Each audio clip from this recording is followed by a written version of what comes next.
ونشهد أن سيدنا وحبيبنا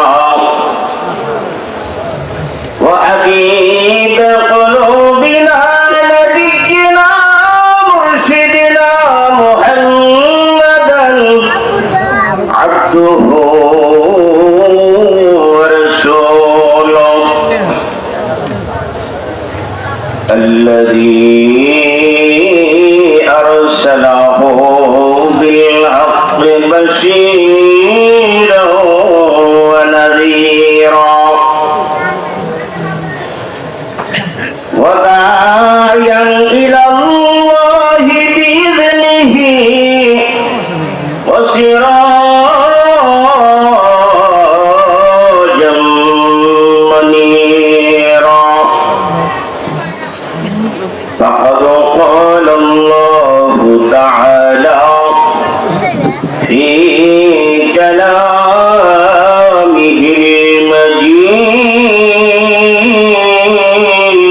المجيد وفي قرآنه الحميد سبحانه نعوذ بالله من الشيطان الرجيم بسم الله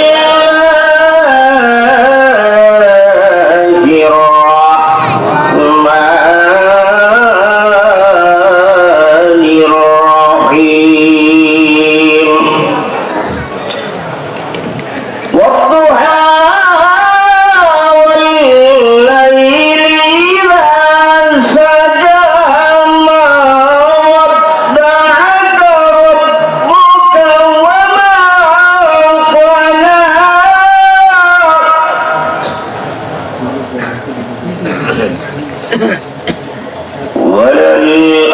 وللآخرة خير لك من الأولى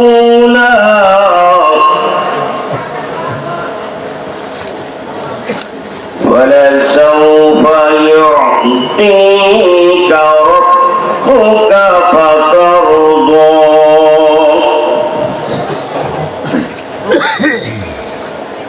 ألم يجدك يتيما فآوى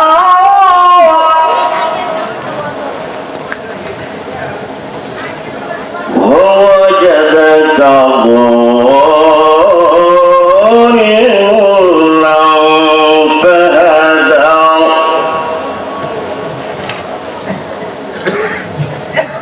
ووجدك عائلا فأغنى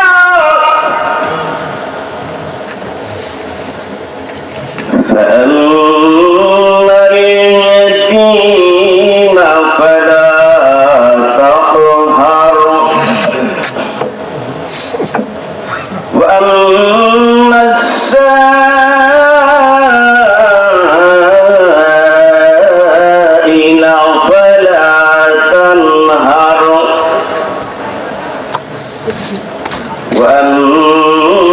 وأما بنعمة ربك فحدث ما كان محمد أبا أحد من رجالكم ولكن رسول الله وخاتم النبيين إن الله وملائكته يصلون على النبي يا أيها الذين آمنوا صلوا عليه وسلموا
প্রেমানলে পড়ে মরি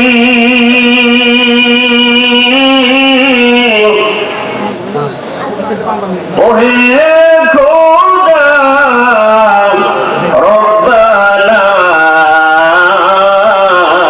প্রেমানলে পড়ে মরি ওহে খোদা রব্বানা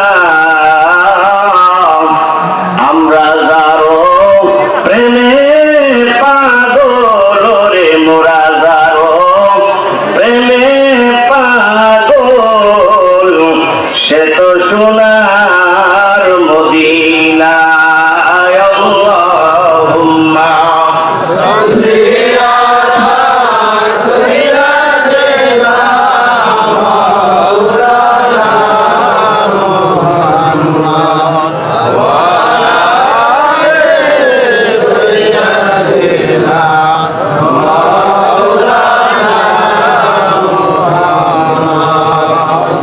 আল্লাহুম্মা সাল্লি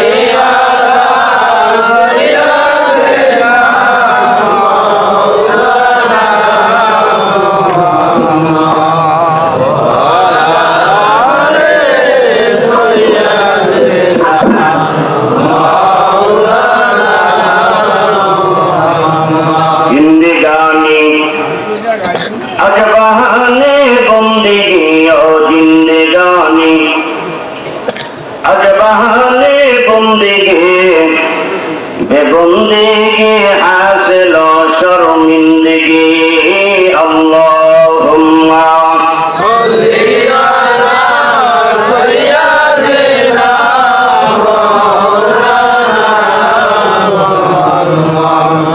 وعلى آل سيدنا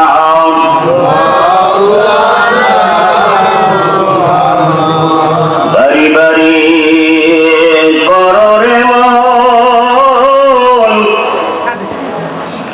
এ বাড়ি তো তোমার না বাড়ি বাড়ি কররে মন এবারই তো তোমার নাম 3.5 হাত বাড়ি মোদের রে 3.5 হাত বাড়ি মোদের কবর আসল ঠিকানা আল্লাহুম্মা সাল্লি আলা সাইয়্যিদিনা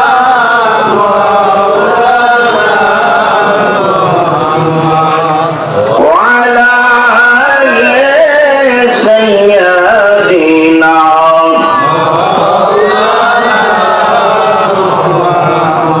بلغ العلا بكماله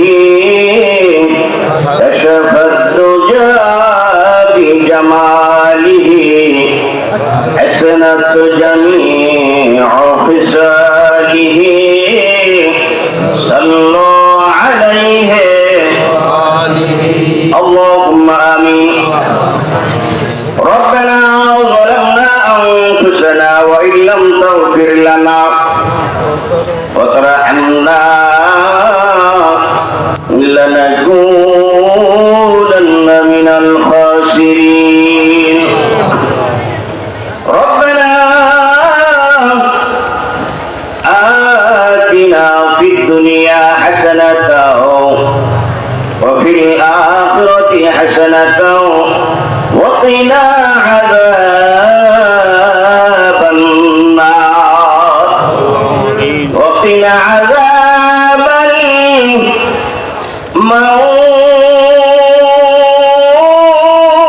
الموت وقنا عذاب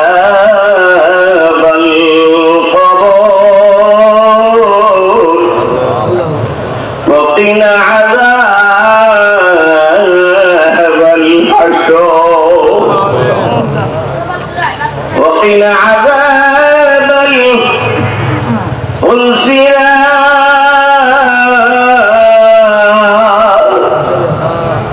وقنا عذاب يوم القيامة أي رب العالمين তাকায়া দেখো গভীর রাত্রিতে ইমাম হুসাইন রাদিয়াল্লাহু তাআলা এবং বাইতুল হুদা বান্দিয়ার কবরস্থান হাফিজিয়া মাদ্রাসার উন্নতি করবে সালিসুর রহমান বেহেশতের বাগান যারা করলো শোনার জন্য তোমার বান্দাদের সুব্যবস্থা যারা করলো আল্লাহ এখানে বিশেষ অতিথি প্রধান অতিথি এবং অতিথিবৃন্দ সহ আমার শ্রদ্ধেয় উস্তাদ পরিচালক আলহাজ মুজাম্মেল হক সহ আমার প্রাণ প্রিয় চাচা জানাবুল কাসেম সহ নাম জানাও জানা আব্দুল বাতেন হযরত আলী মাস্টার সহ আব্দুল জলিল সহ নাম জানাবো জানা আমার ভাইদেরকে নিয়ে মুরব্বীদেরকে নিয়ে গভীর রজনীতে তোমার দরবারে দোকানে হাত উত্তোলন করেছি রে আল্লাহ। আল্লাহ তোমার কালামে পাক থেকে ছোট্ট একটা সূরা তেলাওয়াত করেছি, তুমি যদি কিছু কথা বলার তৌফিক দাওতে পারবো, আমার তো কোনো যোগ্যতা নাই। আল্লাহ তুমি যদি বলার তৌফিক দাও, কিছু কথা বলবো। আল্লাহ সর্বপ্রথমের থেকে আমাকে উপকার পাওয়ার, এরপরে যারা শুনতেছে তাদেরকে উপকার পাওয়ার তৌফিক এনায়েত করে দিও। আল্লাহ দিন যত শেষ হয়, দুনিয়ার অফিসগুলি বন্ধ হয়ে যায়, রাত্রি যত গভীর হয়, তোমার অফিস তত চঞ্চল হয়ে ওঠে গো আল্লাহ। ও আল্লাহ, তোমার রাসূলের মাদ্রাসায় দান করার জন্য যে মাহফিলের আয়োজন করা হয়েছে, অনেক বান্দারা দান করেছে, আরো দান করবে কাল কিয়ামত পর্যন্ত। আল্লাহ এই দানের সব তুমি বাড়াইয়া দিয়া কিয়ামতের ময়দানে মুসিবতের সময় আমাদেরকে এই মাহফিল নাজাতের ওসিলা বানায় দিও আল্লাহ। এই মাহফিলে যারা দান করছে, দান করলো, প্রত্যেকের মা বাবা দাদা দাদি নানানি আত্মীয় স্বজনকে মাফ করে দিও আল্লাহ। আজকের এই মাহফিল থেকে আমাদের শিক্ষা নিয়ে সারা জীবন সুষ্ঠুভাবে তোমার দিনের পথে চলার তৌফিক দিও আল্লাহ। আমাদের দিনের পথে চালায় না, সারা জীবন শুনলাম তোমার মাওলা কোরআনের কথা, বাস্তবায়ন করতে পারলাম না, এতেই মোদের ব্যথা। আল্লাহ তোমার কোরআনের দিন দিয়া দুনিয়া চলতেছে, দেখার তৌফিক এনায়েত করে দিও। একবার হলেও আল্লাহ তোমার কোরআনের আইন দিয়া দেশ চলতেছে, দেখে যাওয়ার তৌফিক দিও আল্লাহ। সব মুসলমানদেরকে ঐক্যবদ্ধ করে দিও আল্লাহ। যেই দিন কবরে যাব, ওই কবরে যাওয়ার পূর্ব মুহূর্তে সুস্থ দেহের হারাতে আমাদের সকলের কলবে জারি করে দিও। ওয়াজাল আখিরা কালামিনা ইনদাল মাউতি লা ইলাহা ইল্লাল্লাহু মুহাম্মাদুর রাসূলুল্লাহ। লা ইলাহা ইল্লাল্লাহ, লা ইলাহা ইল্লাল্লাহ, লা ইলাহা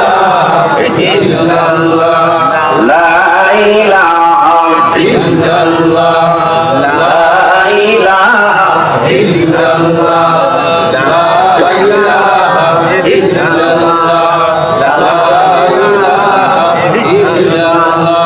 লা ইলাহা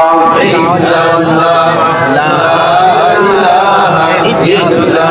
ওরে দেখো মওলার কি খেলা, দঙ্গা বাজে কারবালা।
সভাপতি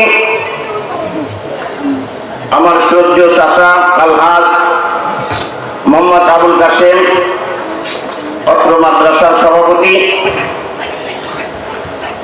এবং আজকের মাহফিলের সভাপতি, প্রধান বক্তা আমি নিজেই আপনাদের স্নেহের সন্তান। আর আমার উস্তাদ পাশেই বসা আছে, অনেক ইতিহাস ঐতিহ্য আছে, তিনি সবই জানেন। আমার জীবনের অনেকগুলো মুহূর্ত প্রাথমিক দাখিল পর্যন্ত তাদেরই নিদর্শন। এরপরে বাইরে মুস্তাফা সরকারি আলিয়া মাদ্রাসায় গিয়েছি। আল্লাহ যেন আমার উস্তাদকে, এবং খালি উস্তাদি না, আমার ফুফা হয়, আমার দাদি অর্থাৎ আমার বাপের মামাতো বোনের জামাই আশরাফ আলী মাওলানা, ইনি আমাদের অনেক আত্মীয় প্যাঁচ দিয়ে। যাই হোক, এরকম আমার ডান পাশে বসা আমার শ্রদ্ধেয় বড় ভাই মাস্টার সাহেব, এবং বামে বসা সকলেই আমার আত্মীয়। এখানে আসতে পারে মনে হয় যে আমার নিজের বাড়িতে এসেছে, ঠিক কিনা? সামনে যে চোখগুলি দেখতেছে, অনেক জায়গায় হাজার হাজার লোক দেখি, কোন চোখ আমি অনেকবারই বলি চোখে দেখি না। এই যে আমার মাহমুদ আলী ভাই, অনেকের নাম জানি, আর সেখানে বুলেট মারলে একটা নাম আমার বের হবে না, হবে কি? কাজে আমি আপনাদের এখানে এসেছি অনেক অসুস্থ। আমার চাচা বলছে আসতেই হবে, তারপরে কোনো উপায় নাই, কারণ তুমি আসো। যে অসুস্থ, আমি কেরাতের কান মারতে নিয়ে একবার সিস্টেম হয়ে গেছিল, হুন্ডা নিয়ে ঘরটা মারফিল করে। সে এমন অবস্থা, ডাক্তার বলছে সন্ধ্যার সময় ঢুকবা আর রোদ একেবারে বের হবা, আর বাহিরে চলা হারাম। তারপরে আল্লাহ আপনাদের দোয়া চালাইতেছে, কোন রকম চলি, কিন্তু নিঃশ্বাসটা খাটো হয়ে গেছে। দোয়া করবেন আল্লাহ যেন কোরআনের কথা বলার জন্য যা দরকার সম্পূর্ণ যেন আল্লাহ আমাদেরকে, বিশেষ করে আমাকে দান করেন। সবাই বলেন আমিন। এরপরে দ্বিতীয় বক্তা আমার বন্ধুবর ইমান আলী আনসারী সাহেব চলে গেলেন। তারপরে সেকান্দার আলী সাহেব সহ এখানে বসা আমার সম্মানিত মুরব্বিন ইকরাম, পর্দার মা ও বোনেরা, আসসালামু আলাইকুম ওয়া রাহমাতুল্লাহি ওয়া বারাকাতুহু। আপনারা এখানে আছেন, আমি বেশি সময় আপনাদের জন্য নষ্ট করব না। নষ্ট মানে কষ্ট দেব না, কষ্ট দিয়ে ফজরের নামাজ কাজা করলে আমারই দোষ হবে, ঠিক কিনা? যত দেরিতে আসবেন, কাজে আপনারা যে উদ্দেশ্যে আসছেন, উদ্দেশ্য যেন আমাদের কি হয়, হাসিল হয়। ইন্নামা আমালু বিন্নিয়াত, নিয়তের উপর সবকিছু নির্ভর করে। আপনারা শুনবেন, আমল করবেন, এটা একটা নিয়ত। আর যে নিয়তে এসেছেন আর এরা যে নিয়তে দিয়েছে, মাহফিল দিয়েছে, উভয় যেন পরিপূর্ণ হয়ে যায়। সকলে বলে আমিন। সুবহানাল্লাহ, আলহামদুলিল্লাহ, লা ইলাহা ইল্লাল্লাহ, সুবহানাল্লাহ, আলহামদুলিল্লাহ, লা ইলাহা ইল্লাল্লাহ, সুবহানাল্লাহ, আলহামদুলিল্লাহ, লা ইলাহা ইল্লাল্লাহ, সুবহানাল্লাহ, আলহামদুলিল্লাহ, লা ইলাহা ইল্লাল্লাহ, লা ইলাহা ইল্লাল্লাহ, মুহাম্মাদুর রাসূলুল্লাহ সাল্লাল্লাহু আলাইহি ওয়াসাল্লাম। আমি একটি সূরা আপনাদের কাছে তেলাওয়াত করেছি। এই সূরাটি আপনাদের জানা আছে না নাই? সূরাটি জানা আছে না? সূরাটির নাম কি? দোহা। দোহা, সূরাটির নাম দোহা। দোহা। আর এই সূরাটি মক্কায় অবতীর্ণ হয়েছে। 11টি আয়াত আছে। কয়টি আয়াত? 11টি আয়াত আছে। এবং এই সূরার ভিতরে 40টি বাক্য আছে আর 102টি অক্ষর আছে। যেই ব্যক্তি আমার সাথে সাথে তেলাওয়াত করছেন, তেলাওয়াত করতে বলছি, আমার আল্লাহ রাব্বুল আলামিন ঘোষণা অনুযায়ী একবার যে তেলাওয়াত করলো 1000 দৃষ্টি নেকি সঙ্গে সঙ্গে আল্লাহ তার আমলনামায় দিয়ে দিয়ে। বলেন সুবহানাল্লাহ। কোন ব্যক্তি যদি এই সূরাটি স্বপ্নে তেলাওয়াত করে অথবা স্বপ্নে শোনে, যেভাবেই হোক শোনার সঙ্গে সঙ্গে আল্লাহ রাব্বুল আলামিন তার অন্তরের ভিতরে যে কলুষতা আছে সব কলুষতা দূর করে দিয়া ওই বান্দাকে তার গুণে গুণান্বিত করে দিয়া রহমতে ভরভর করে দেন। বলেন সুবহানাল্লাহ। তিনিও দয়ালু হয়ে যায়। কি হয়ে যায়? মানুষের প্রতি, অন্যের প্রতি ভালোবাসা জমে, দয়া করে, দান করে, এগুলি অভ্যাস হয়ে যায় যে এই সূরাটি স্বপ্নে তেলাওয়াত করে বা তেলাওয়াত করতে শোনে। আর যদি কোনো ব্যক্তি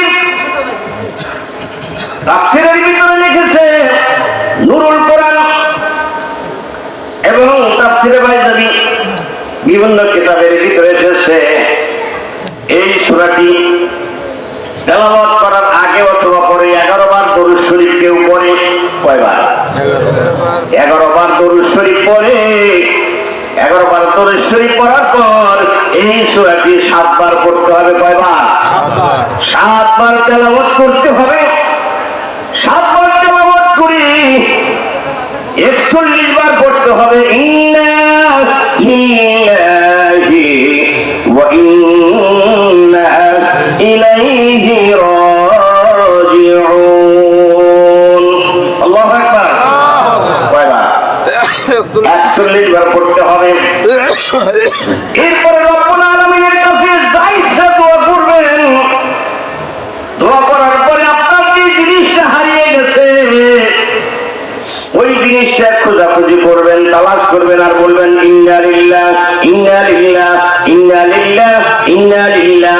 আল্লাহ রাব্বুল আলামিন অবশ্যই আপনার হারানো বস্তু সঙ্গে সঙ্গে ফিরিয়ে দিবেন। বলেন সুবহানাল্লাহ।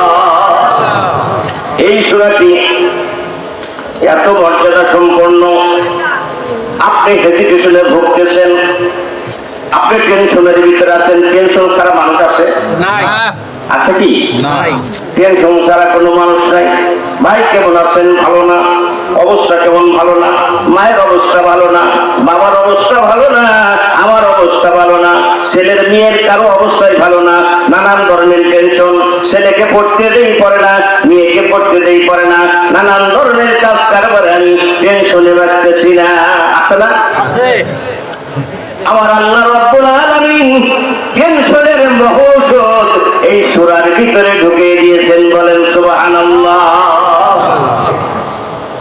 কাজে টেনশন যত এর পরের সূরাটা সূরা আল-নাস। এই সূরার ভিতরে মূল কথা হলো এই সূরা দুইটি কসম দিয়ে শুরু হয়েছে। প্রথম দুইটি আয়াত কয়টা কসম? দুইটি কসম দিয়ে আল্লাহ রাব্বুল আলামিন শুরু করেছেন। এরপরে তিনটি আয়াতে নিয়ামতের কথা, সান্ত্বনার কথা আল্লাহ রাব্বুল আলামিন ঘোষণা করেছেন। তার পরবর্তী তিনটি আয়াতে আল্লাহ রাব্বুল আলামিন পূর্বে রাসূল করিম সাল্লাল্লাহু আলাইহি সাল্লামকে কেমন ভাবে লালন পালন করেছেন তার নিদর্শন বর্ণনা করেছেন। বলেন সুবহানাল্লাহ। এরপরে শেষের তিনটি আয়াত আল্লাহ রাব্বুল আলামিন শেষের তিনটি আয়াত কর্মপদ্ধতি বর্ণনা করে দিয়েছেন। জোরে জোরে বলেন না সুবহানাল্লাহ। এই সূরায় আল্লাহ রাসূলকে সান্ত্বনার কথা আছে। এর পূর্বের সূরায় হযরত আবু বকর সিদ্দিক রাদিয়াল্লাহু তাআলা আনহুর কথা ছিল। আর এখানে রাসূল সাল্লাল্লাহু আলাইহি সাল্লামের কোন কীর্তনের কথা আছে, অনেক কথা। যাই হোক আমার ভাইরা, শাব্দিক অর্থ দিয়ে বেশি দূর যাইতে পারবো না। মূল আলোচনায় আমি চলে আসি। 11টা 8 বাজে, 12টা সোয়া 12টার ভিতরে শেষ করে দিই ইনশাআল্লাহ। ঠিক আছে না? ঠিক আছে তো ইনশাআল্লাহ। আপনাদেরকে বেশি কষ্ট দেব না। কাজেই আমার ভাইরা একটু খেয়াল করে শুনবেন।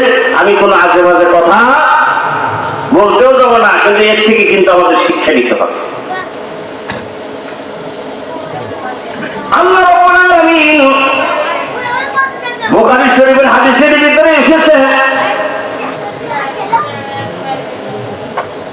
10টি সূরা নাযিল হওয়ার পর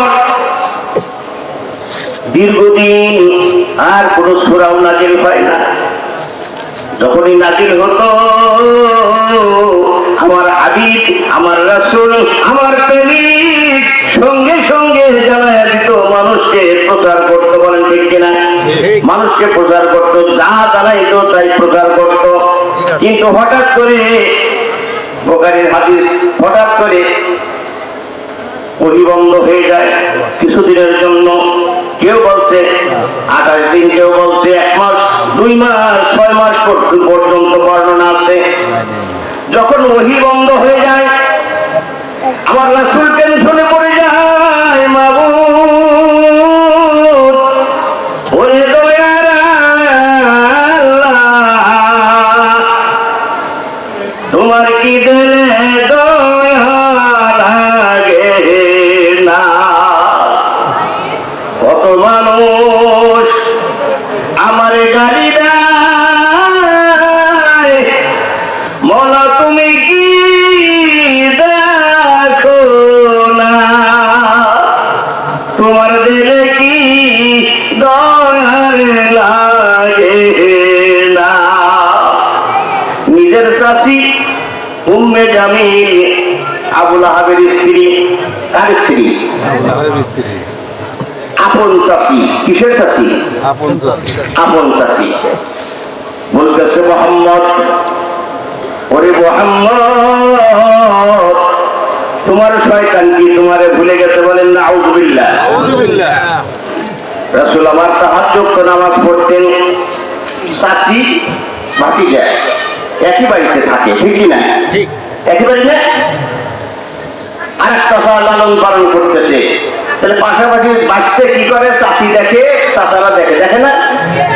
তো বলতেছে, ও মোহাম্মদ, তোমার শয়তান তোমারে ভুলে গেছে। বলেন না নাউযুবিল্লাহ। এই শয়তান বলতে জিবরাইল আলাইহিস সালামকে বুঝাইছে। রাসূল আমার অসুস্থ, নামাজ তাহাজ্জুদ তো পড়তে পারে নাই।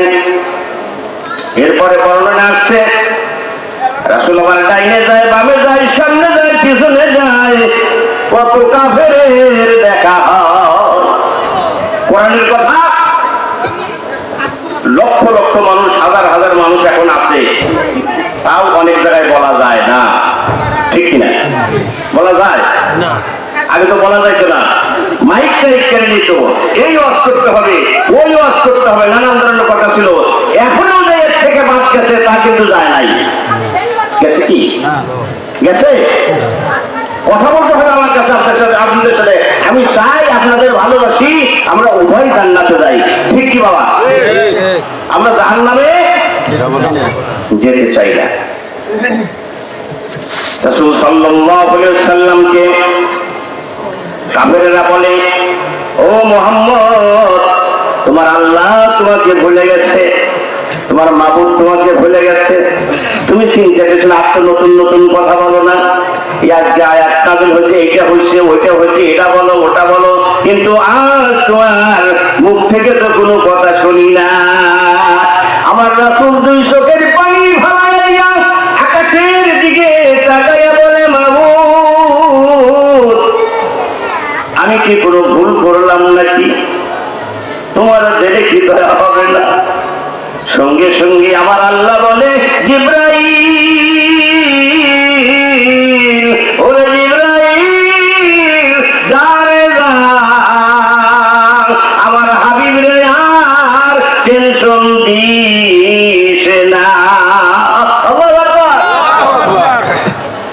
হযরত আব্দুল্লাহ ইবনে আব্বাস রাদিয়াল্লাহু তাআলা হইতে বর্ণিত, তিনি বলেন, জিবরাইল যখন এই সূরাটি নিয়ে, এটা হচ্ছে 11তম সূরা। কয়তম সূরা? 11তম সূরা। প্রথমে নাযিল হয়েছে 10টি, তারপরে 11তম সূরা। এই সূরাটি নিয়ে যখন আসলো, আমার আপনার নবী, দু জাহানের নবী, বিশ্ব মানবতার মুক্তির দিশারি, আকায়ে নামদার, তাজদারি মদিনা, আহমদ মুস্তাফা, মুহাম্মদ মুস্তাফা, সকলেই বলি সাল্লাল্লাহু আলাইহি ওয়াসাল্লাম। তিনি বলতেছে, ভাই জিবরাইল, এতদিন তুমি কেন আসনি রে জিবরাইল? কত টেনশনে ছিল রে আমার হাবিব, কত টেনশনে ছিল। একা একা আল্লাহর দ্বীন আল্লাহর জমিনে বাস্তবায়ন করবে চেষ্টা করতেছে।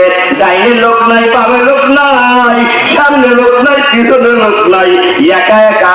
আর আমরা হাজার হাজার মুসলমান কোরআনের কথা বলতে পারি না, কোরআন প্রচার করতে পারি না, নানান ধরনের বাধা আছে। আমার রাসূলের কেমন হইতো বলেন ঠিক কিনা? আমার হাবিবের কাছে যখন জিবরাইল আলাইহিস সালাম চলে আসছে, আসার পরে জিবরাইল বলে, ইয়া রাসূলুল্লাহ, ইয়া হাবিবাল্লাহ, আমি আপনার কাছে আসার জন্য উদ্গ্রীব ছিলাম, পাগল করা ছিলাম, কিন্তু ইচ্ছা করলেই তো আমি আসতে পারি না। কারণ হলো আমার আল্লাহ রাব্বুল আলামিন আপনার যদি আমারও তিনি রব, তার হুকুম ছাড়া আপনার কাছে আমি আসতে পারি না। সুবহানাল্লাহ। এই যে কথোপকথন হলো, আসলো যখন আমার রাসূল কি হয়ে গেল? খুশি হয়ে গেল। আমার রাসূলের প্রাণে শান্তি। আর এই সূরাটি রাসূল সাল্লাল্লাহু আলাইহি ওয়াসাল্লাম মুআয ইবনে জাবালকে একটা এলাকার ইমামতি করার জন্য, এই যে আপনাদের মসজিদ আছে এরকম একটা মসজিদ, সেই এলাকার ইমামতি করার জন্য পাঠায় দিল। তাকে মুআয ইবনে জাবাল রাদিয়াল্লাহু তাআলা আনহুকে। তিনি সেই এলাকায় যাওয়ার পর নামাজ পড়াচ্ছে, নামাজ পড়াইতে হঠাৎ একদিন মাগরিবের নামাজে তিনি প্রথম অবস্থায় সূরা বাকারা তেলাওয়াত করেছে। কি সূরা? সবচেয়ে বড় সূরা। কত বড় সূরা? সর্বোচ্চ সূরা। সবাই পড়াই আড়াই পারা, ঠিক না? আড়াই পারা এই সূরা তেলাওয়াত করেছে। এই সূরা আমাদের ইমামরা যদি এরকম তেলাওয়াত করে, সঙ্গে সঙ্গে পিছন থেকে মুসল্লি কই যাবে? এক পারা করে তারাবির নামাজ আসতেছে, এক পারা করে পরে তাই পাশে হুজুর সামুনা, এই হুজুর সামুনা, ঠিক কিনা? আর এমন জায়গায় দিছে, সেই জায়গায় সাধারণ অবস্থায় মাগরিবের নামাজ পড়তে সূরা বাকারা শুরু করছে, হুজুর সুললিত কণ্ঠে শুরু করে দিয়েছে। হুজুর তো ইমাম।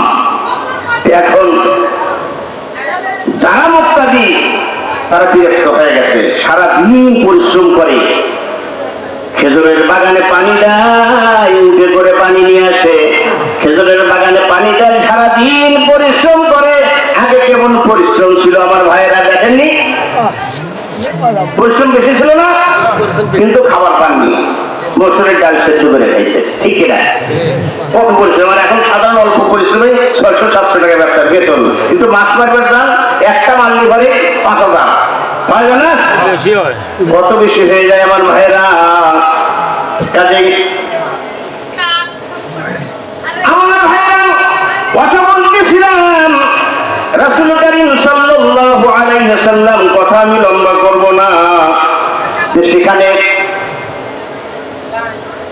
আল্লাহ রাব্বুল আলামিন রাসূলকে যখন কাফেররা এটা সেটা বলা শুরু করেছিল, রাসূলকে সান্ত্বনা দিচ্ছেন, রাসূলকে সান্ত্বনা দেওয়ার জন্য বলতেছেন, দুহা মানে আলো। কি আলো? কিসের আলো? উষার আলো, সূর্যের আলো। কেউ কেউ বলেছেন সূর্য যখন ওঠে, ওঠার থেকে দুপুরের আগ পর্যন্ত বলা হয় তোহা। তোহার নামাজ আছে না, চাষের নামাজ যারা পড়ে, যেমন উস্তাদেরা সবাই, যারা আপনারা মুরিদান যারা আছেন, এমনি সাধারণ যারা আছেন, পরহেজগার যারা আছেন, তারা নামাজ পড়েন না? শাস্ত্রের নামাজ পড়েন, আওয়াবিনের নামাজ পড়েন, অনেক নামাজই পড়েন আপনারা। এই নামাজ আবার কেউ কেউ কোনো কোনো মুফাসসিরিন বলছেন না, দুহা মানে দিনের আলো। কারণ তার পরবর্তী আয়াতের ভিতরে ওয়াল্লাইলি ইযা সাজা, রাতের কসম করা হয়েছে। রাত যখন নিঝুম হয়, রাত নিঝুম হয় কি হয়? মানুষ ঘুম করে, সারাদিন পরিশ্রম করে, মানুষ ঘুম করে, শান্তি পায়। যদি রাত্রে না হতো, একাদশে যদি 6 মাস খালি দিন আর দিন যদি রাত না হতো কেমন অবস্থা হতো? ভালো হতো না খারাপ হতো? খারাপ। আবার একাধার সে যদি খালি রাত আর রাত দিন যদি না আসতো, তাহলে আল্লাহ রাব্বুল আলামিন রাত এবং দিনের কসম করে বলতেছে, রাত যখন শেষ হয়ে যায়, দিনের আলো যখন আসে, মানুষ পরিশ্রম করার পর ক্লান্তি শেষ হয়ে যায়। হে রাসূল, আমি যদি একাধার সে তোমার কাছে খালি ওহী আসুক আর আসুক, ওহী আসুক, তুমিও ক্লান্ত হয়ে যাবে। ক্লান্ত হয়ে যাবে কি যাবে না? রাসূলের কাছে যখন ওহী আসতো, কিতাবের ভিতরে আসছে, রাসূল থেমে যেত, রাসূল সৌচির হয়ে যেত, রাসূল পেরেশানি হয়ে যেত। একবার উটের উপরে ওহী নাযিল হচ্ছে, উটের পা মাটির ভিতরে এমনি এমনি গেড়ে যাচ্ছে। তাকে কত বড় ওজন, যা পাহাড় গ্রহণ করেনি, কোন সৃষ্টি জীব গ্রহণ করেনি, আশরাফুল মাখলুকাত, সৃষ্টির শ্রেষ্ঠ জীব মানুষ, সেটার উপরে আল্লাহ রাব্বুল আলামিন এই কোরআন দিয়েছে। বলেন ঠিক কিনা? আরে কোরআন দিয়েছে সেই মানুষের উপরে, মানুষ সে কোরআন মানে না, কোরআন বোঝে না, কোরআন পড়ে না, কোরআন জানে না, কোরআন দিয়ে আমল করে না, করলেও সাধারণ। কাজেই আল্লাহ রাব্বুল আলামিন যেমন অন্ধকারকে দূরীভূত করে দিয়েছে, তেমনি ভাবে নূরে নবুয়ত মুহাম্মদ রাসূলুল্লাহ সাল্লাল্লাহু আলাইহি ওয়াসাল্লামের নূরের আলো দিয়া অন্ধকার দূরীভূত করে দিয়েছে। আর রাসূলকে একটু দেরিতে দিয়েছে কেন? একটু স্থির হওয়ার জন্য, ধীর স্থির হওয়ার জন্য, একটু শান্তি দেওয়ার জন্য। এক সাহাবা বলেন, ওহী যখন আমার রাসূল আমার উরুর উপরে শুয়েছিল, এই উরুর উপরে থাকা অবস্থায় ওহী নাযিল হয়। যখন ওহী নাযিল হয়, আমার পা এতক্ষণ রাসূলের মাথা মোবারক আমার পায়ের কাছে ছিল, কত শান্তি পাইতাম, কত আরাম পাইতাম। আমার রাসূল বিশ্রাম নিচ্ছে, আর ওহী যখন নাযিল হয়, আমার পায়ের হাড্ডিগুলি ভেঙে চুরমার হয়ে যাচ্ছে। তাহলে কত বড় ওজন! দৃষ্টির দরকার আছে না নাই? দৃষ্টির দরকার আছে। এই জন্য আল্লাহ রাব্বুল আলামিন বলতেছে, আমি তোমাকে দৃষ্টিরতার জন্য, আমি তোমাকে আস্তে আস্তে কষ্ট দেওয়ার জন্য, এটা বিশাল বড় মহান জিনিস, কষ্ট দেওয়ার জন্য তোমাকে আমি নাযিল করি নাই, এটা নাযিল করেছি বিশ্ব মানবতার মুক্তির জন্য। কিসের জন্য? মুক্তির জন্য।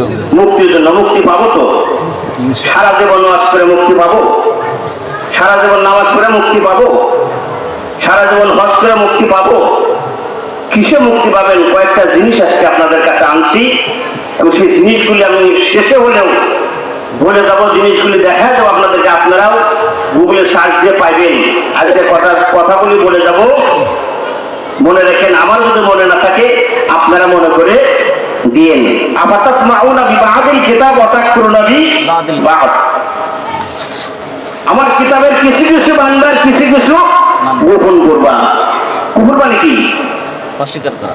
অস্বীকার করা, গোপন করা, না বলা, সব কথা না বলা, ঠিক কিনা?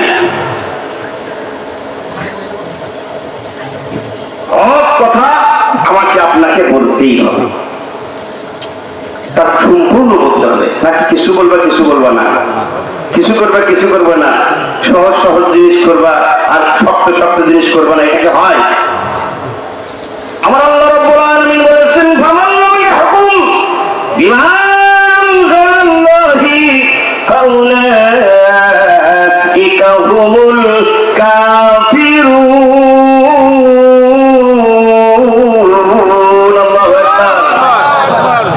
আমাল্লাম ইয়াহকুম, যে হুকুম নাযিল করেছে, কে নাযিল করেছে? আল্লাহ। হুকুমটা কি? কোরআন। হুকুমটা কি? কোরআন। যে আমার হুকুম অনুযায়ী বিচার ফয়সালা করে না, কে বলতেছে? আল্লাহ। তাহলে বিচার ফয়সালা করার জন্য কোরআন আসছে না, নাকি তাবিজ কবজ করার জন্য? না।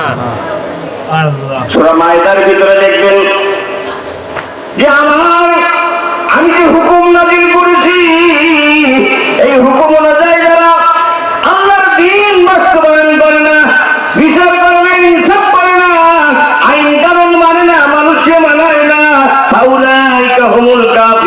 ওরা হলো কাফের। কে বলতেছে? এই ওঠেন কেন, উঠবেন না, একটা লোক উঠবেন না, কথা বলবেন, কথা শুনবেন, একটা মানে না না মানে সব কথা বলে যেতেই হবে। তা নাহলে বলবেন আমাদের এলাকায় আমার এক ছেলে আসছিল, বাঁচতে আসছিল, নাতি আসছিল, কিন্তু সে বললো কথাগুলি বলে নাই। এই যে আমার চাচারা, আমার আত্মীয়, আমার উস্তাদ, তারা তো জানি, কিন্তু তারপরে আমার বাবা আছে, বাবা চলে গেছে না, চলে গেছে। যাই হোক, কথাগুলি জানতে হবে। সে কোনোদিন তো বলনি চাচা, ওই কিন্তু আমাকে ধরবে, ধরবে না? তাহলে এই আয়াত বলা হয়েছে কাফের। আমার লাগে কুম্বিমা আনজালাল্লাহ ফাউলাইকা হুমুল ফাসিকুন। আর এক জায়গায় আছে জালিমুন, যারা আমার দেওয়া জীবন ব্যবস্থা অনুযায়ী বিচার ফয়সালা করে না, তারা হলো জালিম। আর এক জায়গায় বলছে তারা হলো ফাসিক। তাহলে তিন জায়গায় তিন ধরনের কথা বলছে। আর যদি সেটা দিয়ে বিচার ফয়সালা না করা হয়, তাহলে আমরা কোন জায়গায় আছি একটু চিন্তা করে দেখেন। কোন জায়গায় আছি? নয় ফাসিক, নয় জালিম, কাফের না। আমরা তো আল্লাহ বিশ্বাস করি, স্বীকার করি সবকিছু, এবং কাফের না, কিন্তু ওই জালেম এবং ফাসিকের মধ্যে আমরা আছি না নাই? দেখেন, একটু নিজেকে নিজে ফালায় দেখেন, আমি ফালায় দেখি সবাই। আল্লাহ রাব্বুল আলামিন যেন আমাদের হেদায়েত করেন, প্রদান করেন, সবাই বলেন আমিন। আমার ভাইরা, রাসূল কারীম সাল্লাল্লাহু আলাইহি ওয়াসাল্লাম এই আল্লাহর দ্বীন, আল্লাহর জমিনে বাস্তবায়ন করার জন্য একা এত কষ্ট করেছেন। এই জন্য তিনি পেরেশান হয়ে যান যে এতদিন মানুষকে দেখলাম, চেষ্টা করলাম, হিলফুল ফজল করলাম, কত চিন্তা করলাম, শান্তি দিতে পারলাম না। শান্তি দেওয়ার জন্য আমি হীরা গুহায় ধ্যান মগ্ন থাকলাম। আল্লাহ ওহী নাযিল করে দিল মানুষকে শান্তি দেওয়ার জন্য, মুক্তি দেওয়ার জন্য। সেই জিনিস আমি নিয়ে আসলাম, সেই জিনিস মানুষের ভিতরে আমি বাস্তবায়ন করে দেব। ওহী আসতে দেরি হয়েছে, এই জন্য রাসূলও পাগল হয়ে গেছে, রাসূলও চিন্তায় টেনশনে পড়ে গেছে। আমার আল্লাহ চিন্তা দূর করার জন্য বলতেছে, আমি কসম করে বলি আপনাকে পেরেশানিতে টেনশনে ফেলাবো না, আপনাকে টেনশনে ফেলাবো না।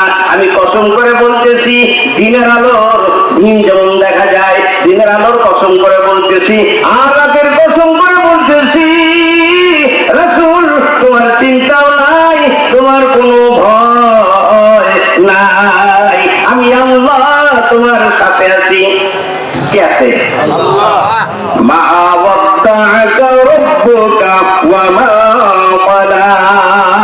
হে রাসূল, আপনার রব আপনাকে ভুলে যায় নাই, আপনাকে পরিত্যাগ করে নাই, আপনাকে ছেড়ে চলে যায় না,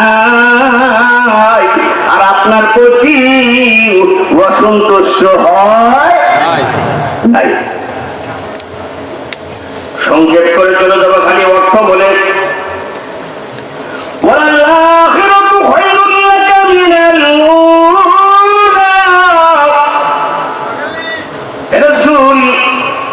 আখিরাত হলো আপনার কাছে ইহকালের চেয়ে শ্রেষ্ঠ। ইহকালের চেয়ে আখিরাত কি শ্রেষ্ঠ? আখিরাতে আল্লাহ রাব্বুল আলামিনের রাসূলকে হামদের পতাকা দিবে, মাকামে মাহমুদে রাসূল আমার সিজদায় পড়ে থাকবে, মাকামে মাহমুদে সিজদায় পড়ে থাকবে। সিংহাসন দিবে আল্লাহ রাব্বুল আলামিন। সিংহাসনে বসার পর বান্দা আল্লাহর রাসূলের উম্মতের জন্য কিয়ামতের ময়দানে রাসূল আমার সিংহাসন ছেড়ে সিজদা অবনত হয়ে দুই চোখের পানি ফেলায় যায়, ক্রন্দন করবে, আল্লাহর কাছে দোয়া করে, রব্বুল আলামিন আমার উম্মত বাঁচাও, আমার উম্মত বাঁচায় দাও। সব নবীরা বলবে ইয়া নাফসি ইয়া নাফসি, আল্লাহ আমারে বাঁচাও, আমারে বাঁচাও। আর আমার আপনার নবী, দু জাহানের নবী, বিশ্ব মানবতার মুক্তির দেশারি মুহাম্মদুর রাসূলুল্লাহ সাল্লাল্লাহু আলাইহি সাল্লাম, ইয়া রাব্বি হাবলি উম্মতি, ইয়া রাব্বি হাবলি উম্মতি, আল্লাহ আমার উম্মত বাঁচাও, উম্মত বাঁচাও। এই জায়গায় আল্লাহ রাব্বুল আলামিন জিবরাইলকে পাঠায় দিবে। জিবরাইল আব্দুল্লাহ ইবনে আব্বাস হতে বর্ণিত, আব্দুল্লাহ রাদিয়াল্লাহু তাআলা আনহু হতে বর্ণিত, কয়েকটা হাদিসে এসেছে, তিরমিজিতে এসেছে, বাইহাকিতে এসেছে, বুখারীতে এসেছে, আল্লাহ রাসূল সাল্লাল্লাহু জিবরাইল চলে আসবে, এসে বলবে ইয়া রাসূলুল্লাহ, ইয়া হাবিবাল্লাহ, আল্লাহর নবী গো, আপনি মাথা তোলেন, আপনি মাথা তোলেন, আর কাঁদেন না, আর কাঁদেন না রে রাসূল, আপনাকে আল্লাহ রাব্বুল আলামিন সুসংবাদ দিয়ে দিয়েছে, আপনি যা ইচ্ছা তাই করবেন, আপনার উম্মতদেরকে নিয়ে আপনি জান্নাতে চলে যাবেন। বলেন সুবহানাল্লাহ। সেই রাসূল, সেই দয়ালু রাসূল, আর তাকে ভুলে কাকে করি, নিজের জন্য একটু চিন্তা করি। রাসূল আমার বর্ণনা করতেছেন, সেদিন আমাকে হামদের পতাকা দেওয়া হয়, পতাকা দিয়া আদম আলাইহিস সালাম থেকে শুরু করে যত উম্মত আছে সব নিয়ে আমি সুপারিশ করার জন্য তৈরি হয়ে যাব। আরেকটা হাদিসে এসেছে, যারা নামাজ পড়ছে, রোজা করছে, হজ করছে, যাকাত দিয়েছে, ইসলাম মেনেছে, ইসলামের শাসন মেনেছে, এই ব্যক্তিগুলি এই ওযু করেছে, গোসল করেছে, ওযু করেছে, তাদের চেহারাগুলি দেখে নূরে ঝকমক করতে থাকবে, তাদেরকে নিয়ে জান্নাতে দিবে। এই হাদিসে এসেছে, এই কোরআনের ভিতরে এসেছে, আল্লাহ রাব্বুল আলামিন তার প্রিয় উম্মতদেরকে নিয়ে জান্নাতে ঢুকে যাবে। জান্নাতের ভিতরে যখন ঠক ঠক ঠক ঠক শব্দ করবে, শব্দ করার পর ফেরেশতারা বলবে কে? আমার রাসূল বলবে আনা মুহাম্মাদুর রাসূলুল্লাহ সাল্লাল্লাহু আলাইহি ওয়াসাল্লাম। সঙ্গে সঙ্গে দরজা খুলে বলবে আমার রব, আমার আল্লাহ নিষেধ করেছে এখানে কাউকে ঢোকার জন্য, কিন্তু মুহাম্মদ সাল্লাল্লাহু আলাইহি সাল্লাম যতক্ষণ পর্যন্ত না আসবে বেহেশতের গেট কারো জন্য খোলা হবে না। তাহলে উম্মত নিয়ে জান্নাতে যাবে আল্লাহ রাসূল, তাহলে তার কাজ না করলে, তার আদর্শ না মানলে জান্নাত নিবে না। সংক্ষেপ কথা, বেশি লম্বা করব না। আর একটা কথা বলা হয়েছে, ওয়াল আখিরাতু খায়রুল লাকা মিনাল উলা, প্রথম অবস্থা থেকে শেষের অবস্থা তোমার ভালো হবে। প্রথম অবস্থায় দাওয়াত দিয়েছে, মানুষ ঘৃণা করেছে, চাচারা মানে নাই, চাচা মানে নাই, লোহা মারছে, বল্লম মারছে, ঘুড়ি তুলে দিছে, নানান অত্যাচার করছে, এগুলি করতে করতে করতে করতে আস্তে আস্তে আল্লাহ রাসূল সাল্লাল্লাহু আলাইহি সাল্লামকে আল্লাহ বিশাল বড় মর্যাদা দান করেছে। সাহাবারা তার কাছে বায়াত গ্রহণ করেছে, অনেক মুসলমান হয়েছে। অষ্টম হিজরিতে আল্লাহ রাব্বুল আলামিন তাকে বিশাল ক্ষমতা দান করেছে। বলেন সুবহানাল্লাহ। আমার ভাইরা, চিন্তা টেনশন নাই, যার আল্লাহ আছে তার কোনো চিন্তা নাই, তার কোনো টেনশন নাই, আছে না, কোনো টেনশন নাই। আল্লাহ রাব্বুল আলামিন বলতেছে ওয়ালা সাওফা ইউতিকা রাব্বুকা ফাতারদা। হে রাসূল, আপনার প্রতিপালক ওসিরে আপনাকে এমন কিছু দান করবেন আপনি তাতে সন্তুষ্ট হয়ে যাবেন। তাহলে এই সন্তুষ্ট হয়ে যাবেন মানে এমন কিছু দান। হযরত জয়নাল আবদিন রাদিয়াল্লাহু তাআলা আনহু তিনি বর্ণনা করতেছেন ইরাকবাসীকে, ও ইরাকবাসী তোমরা শোনো, তোমরা কি মনে করো লা তাকনাতু মির রাহমাতিল্লাহ ইন্নাল্লাহা ইয়াগফিরুয যুনুবা জামিআ ইন্নাহু হুয়াল গফুরুর রহিম। আল্লাহু আকবার, আল্লাহু আকবার। তোমরা নিজেদের নিজেদের নফসে ধারণার কারণে নিজেদেরকে জুলুম করেছো, অন্যায় করেছো, অন্যায় করেছো, দুর্নীতি করেছো, দুরাচার করেছো। সাবধান, আমার রহমত হইতে নৈরাশ হয়ো না। আসো আসো আমার বান্দারা, আসো। ভুল করেছে, ভুল তো মানুষেরই হয়, নাকি অন্য কারো হয়? এই যে আপনারা বসেছেন, জীবনের অনেক ভুল আছে, অনেকই আছে, আমাদেরও ভুল আছে। আমরা বসেছি, একটু দান সদকা করতেছি। যারা দান করে, সদকা করে, আল্লাহ রাব্বুল আলামিন এমন ভাবে তাদেরকে ক্ষমা করে দেয়, শয়তান পর্যন্ত তাদের জন্য কান্দে। শয়তান কামকারীকে দেখে কান্দে। আর এগুলো নামাজি আছে, দিনদার আছে, দান করে না, শয়তান তাদের দিকে হাসে। তাহলে বোঝা গেল দানবীরকে দেখে শয়তানও কান্দে। কাজে আপনারা দান করেছেন, অবশ্যই আল্লাহ রাব্বুল আলামিন আপনাদের দানের কারণে কাল কিয়ামতের ময়দানে মুসিবতের সময় বাঁচায় দিবেন। কিন্তু তার কথাগুলি আমাকে আপনাকে শুনতে হবে। আমার ভাইরা, আল্লাহ বললেন, রাসূল তুমি বেজার হয়ো না, আমি তোমাকে এমন জিনিস দিয়ে দিব বলেছো, বই হতেই রব্বুকা ফাতারদা, তোমার রব তোমাকে এমন জিনিস দিবে তুমি খুশি হয়ে যাবে, তুমি শান্তি পাবে। সেই শান্তি আল্লাহ দেখায় দিলেন দুনিয়ায়, দেখায় না? দুনিয়ায় দেখায় দিলেন। কেমন করে দেখায় দিলেন? অর্থ পৃথিবী তিনি যখন দেখেন বাবা মায়ের কাছে, বাবা ছিল কোথায়?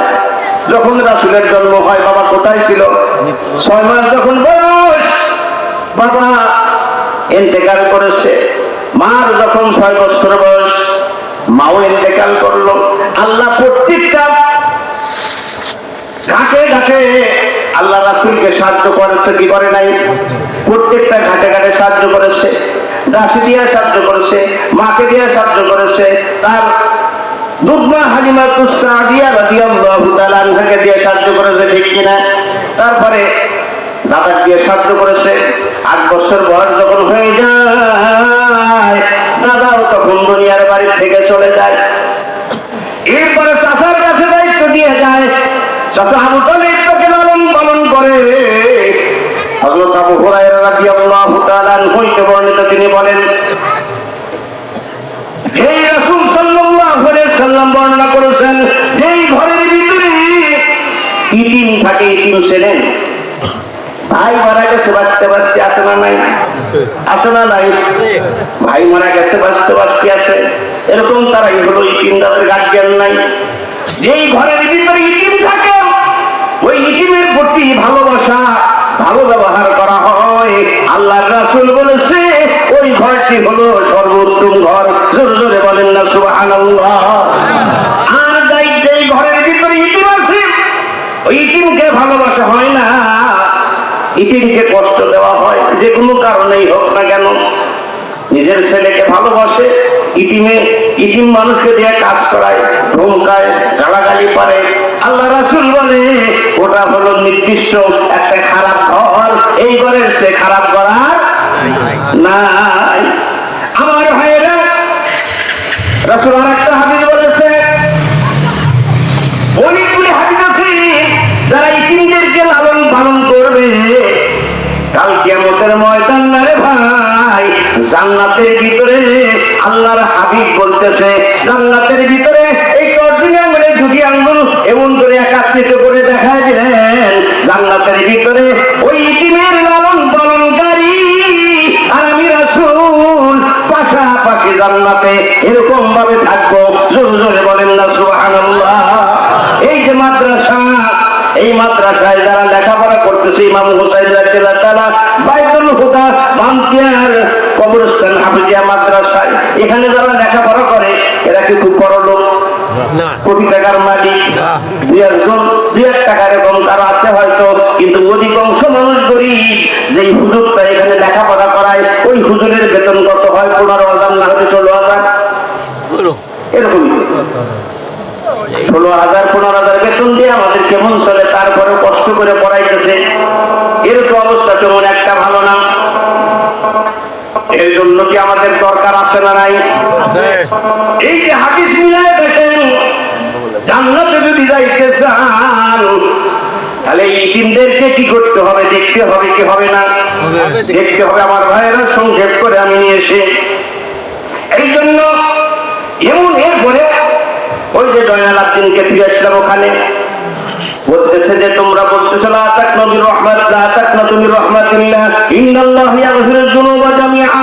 এই আয়াত থেকে তোমরা আশা প্রয়োগ করো যে আল্লাহ তোমাদের মাফ করবে, কিন্তু আমাদের আহলে বায়াতের মতে সবচাইতে আশা সুযোগ আয়াত হলো ওয়ালা সাউফা ইউতিকা রাব্বুকা ফাতারদা। সবচাইতে আশাপ্রদ বাক্য। আল্লাহ রাসূল বলছেন একটা হযরত আব্দুল্লাহ ইবনে ওমর রাদিয়াল্লাহু তাআলা হইতে বর্ণিত, তিনি বলেন রাসূলুল্লাহ সাল্লাল্লাহু আলাইহি ওয়াসাল্লাম বর্ণনা করেছেন যে একটা আমার উম্মত একটাও থাকবে না, একটাও থাকবে না যতক্ষণ পর্যন্ত না তাদেরকে আমি বেহেশতে ঢুকাইয়ে দেব, ততক্ষণ পর্যন্ত আমি শান্তি, আমার টেনশন, আমার শান্তি পাবো না। আল্লাহ রাব্বুল আলামিন বলবে, হে রাসূল আপনি কি এখনো শান্তি পাইছেন? আপনার কি আর কেউ আছে? কয় নাই। এখন কি শান্তি পাইছেন? আল্লাহ রাসূল বলে, আমি বলবো জি হ্যাঁ ইয়া রাব্বুল আলামিন, আমি শান্তি পেয়েছি, আমি শান্তি পেয়েছি, আমি শান্তি পেয়েছি। জোরে জোরে বলেন না সুবহানাল্লাহ। কাছে ছিল মাসে ছিল আমার নবী উম্মত হইয়া চিনলাম না তারে। চিনছেন? সেই রাসূলকে চিনলেন না। একটা উম্মত হইয়াও তিনি জান্নাতে যাবে। এই উম্মতগুলি কিসের? জাহান্নামের উম্মত। আয়াত অনুযায়ী খেয়াল করলে পাওয়া যায় যে গুনাহ করেছে, গুনাহগার দেখেই তো জাহান্নামে যাবে, তাদেরকে তিনি নিয়ে তারপরে যাবে।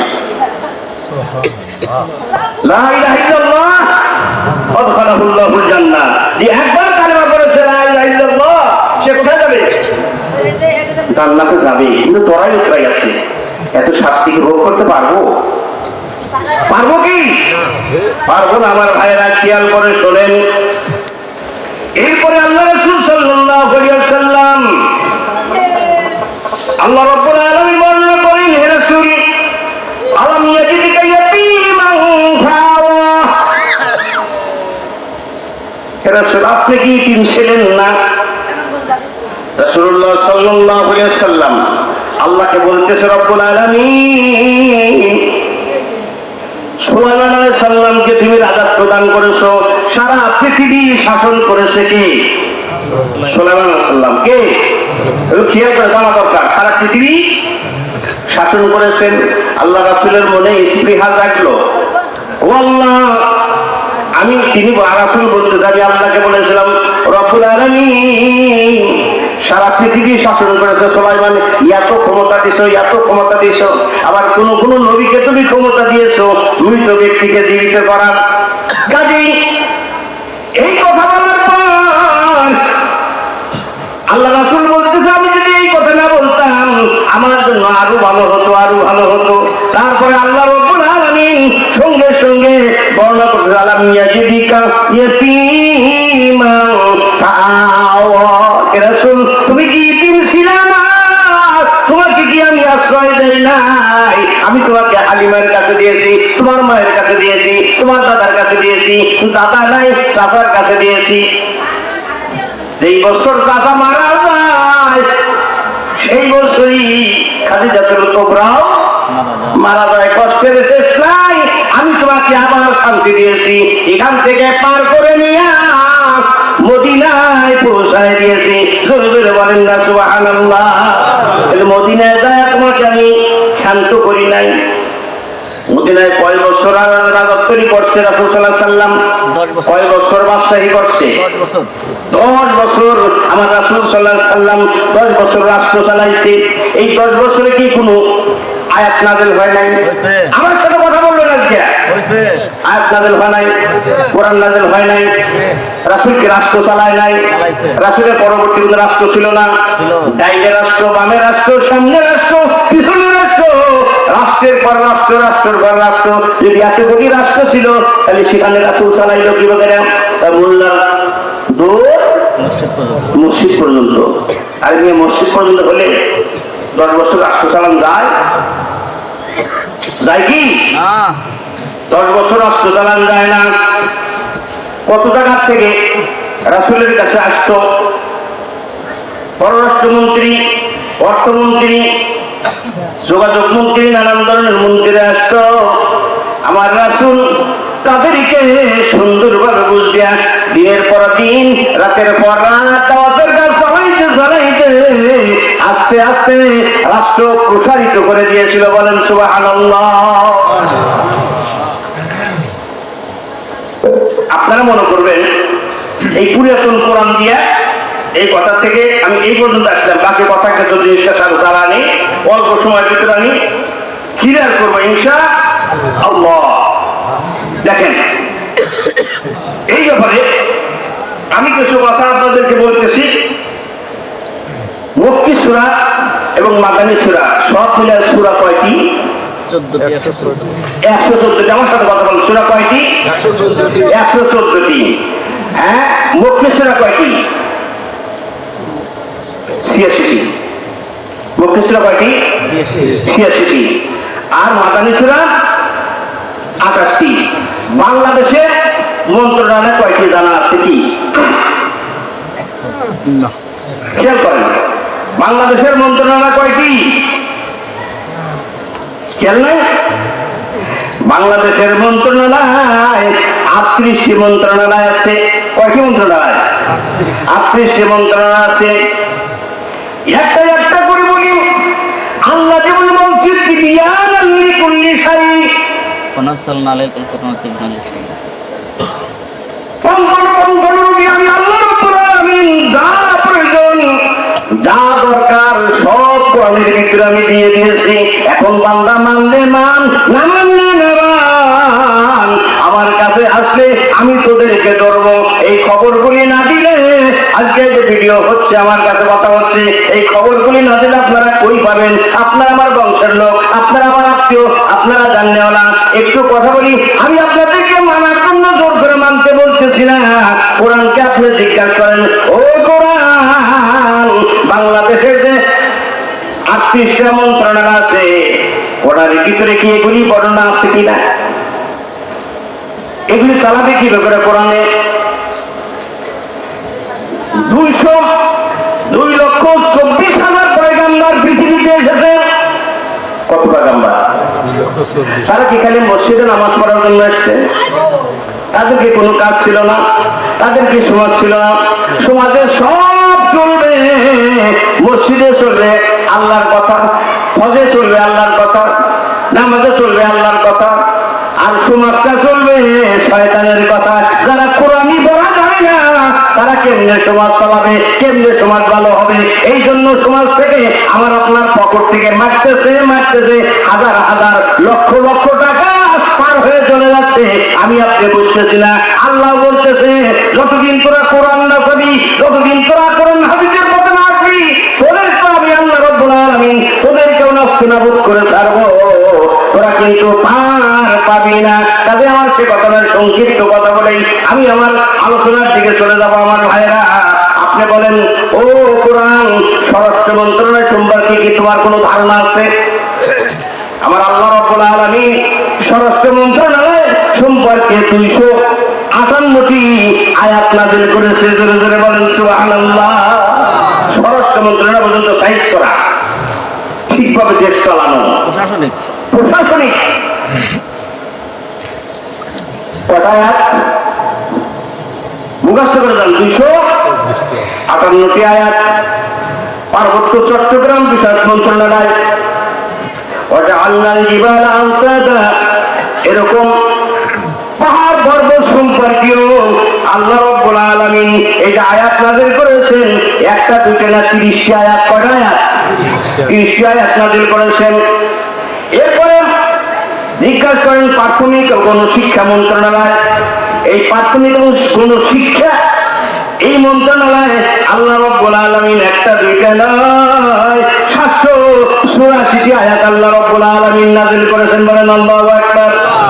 কৃষি মন্ত্রণালয় আজকে শুনে রাখো, যে দল করবেন কোনো আশা যায় না। একটা আয়াত যদি অস্বীকার করে আল্লাহর, কোথায় যাবে সে? কথা বলেন না কেন? জাহান্নামে যাবে, যেহেতু কাফের অস্বীকার করছে। কাদিয়ানারা কি? কাদিয়ানারা কি? খালি কি বাংলাদেশের জন্য? সারা বিশ্বের জন্য কাদিয়ানিরা কাফের। জানেন তো জি।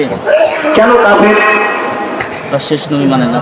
রাসূলকে মানে না। মা কানা মুহাম্মাদুন আবা আহাদিন মির রিজালিকুম ওয়ালাকিন রাসূলুল্লাহি ওয়া খাতামান নাবিয়্যিন।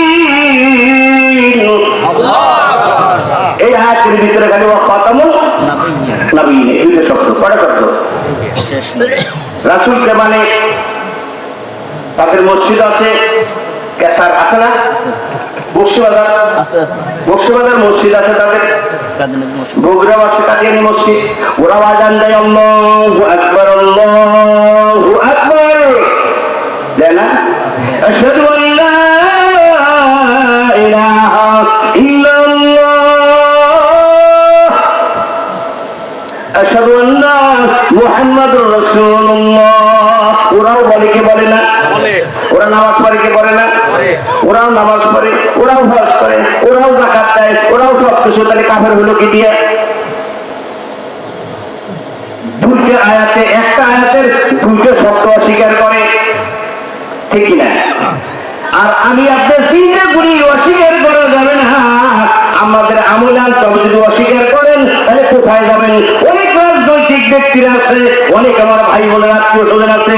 সাবধান সাবধান, একটা আমল তোমার কম হতেই পারে, কিন্তু অস্বীকার করলে সঙ্গে সঙ্গে ওদের চাইতে নির্দিষ্ট ভাবে জাহান্নামে যাইতে হবে। এই কোরআন দিয়া 14 বছরের পুরাতন কোরআন দিয়া দিন চলে না, দুনিয়া চলে না। যদি না চলে এগুলি কি তাবিজ করার জন্য এসেছে? ঠিক না? আমার ভাইরা মানে না মানেন, আপনাদের ব্যাপার জোর করে মানাইতে পারবো না আমি। আমার হক ছিল জানাই দেওয়া। এরপরে প্রাথমিক কোন শিক্ষা চলে গেল কৃষি মন্ত্রণালয় সম্পর্কে। আল্লাহ রাব্বুল আলামিন আয়াত নাযিল করেছেন 81টি। কয়টি? কৃষি দরকার আছে না নাই? মানুষের খাবারের দরকার আছে না নাই? মানুষ কিভাবে বাঁচবে, কিভাবে চলবে, আল্লাহর চাইতে বেশি আর কেউ জানে? বেশি আর কেউ জানে না। ও আমার ভাইরা, বিমান এবং পরিবহন মন্ত্রণালয় সম্পর্কে আয়াত নাযিল করেছেন। আয়াত নাযিল করেছেন রব্বুল আলামিন 28টি আয়াত। এই যে উড়বে মানুষ এক দেশ থেকে আরেক দেশে, 1400 বছর আগের নাযিল করা, মনে হয় আজকেই নাযিল করতেছে, বলেন ঠিক কিনা? ও আমার ভাইরা, খেয়াল করেন শিক্ষা মন্ত্রণালয় সম্পর্কে আয়াত নাযিল করেছেন রব্বুল আলামিন 782টি। কয়শো?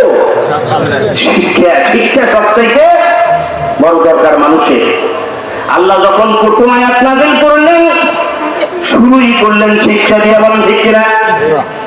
ইকরা বিসমি রাব্বিকাল্লাযী খালাক খালাকাল ইনসানা মিন আলাক ইকরা ওয়া রাব্বুকাল আকরাম আল্লাযী আল্লামা বিল কলম।